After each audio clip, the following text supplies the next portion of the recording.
What's the big deal about an art museum? I mean, you go in through the front doors, someone goes on and on about the boring history. You complain about that annoying soft music in the background, and you take pictures of pictures. But that art is what makes our civilization what it is today. Throughout the years, we've seen many advancements in art, and the world has consistently revolved around it.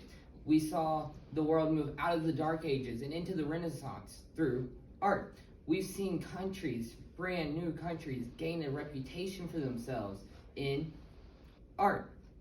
When we think of art, we think of pretty pictures.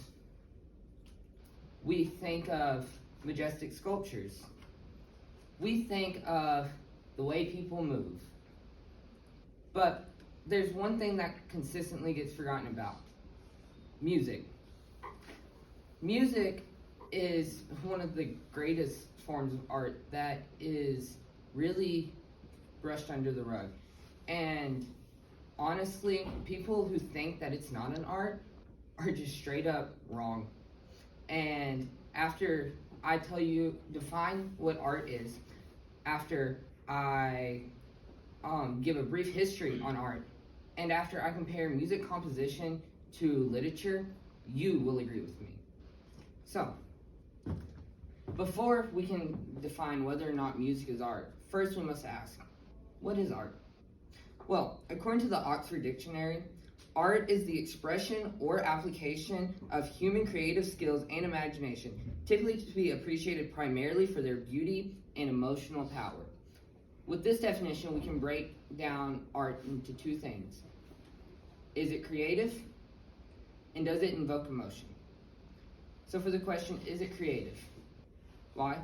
Yes it is. Many composers can write an entire melody off of the noise of a subway or the croaking of a frog. But what about, is it emotionally powerful?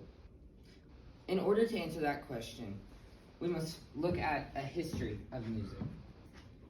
The first ever documentation of music was 4,000 years ago. According to the History Channel, in December 18th of 2015, historians found a clay Samaritan tablet with music written on it. Now, we know of music before this, but it was never documented for this. So, because of this, we know that music is as old as time itself. Now, jump to about the 13th century, and we have the Worcester fragments. This was a spiritual piece in medieval times to ward off evil deities. Then, in the 16th century, we have the Renaissance. The Renaissance used an all-instrumental form of music for dancing and joy. In the 19th century, we get classical music. Classical music strives for perfection, beauty. The 20th and 21st centuries, we have a plethora of genres. These genres include rock, country, rap, classical, pop. They can evoke from sadness all the way to joy. You can cry to a song, you can laugh to a song. So, does music invoke emotion?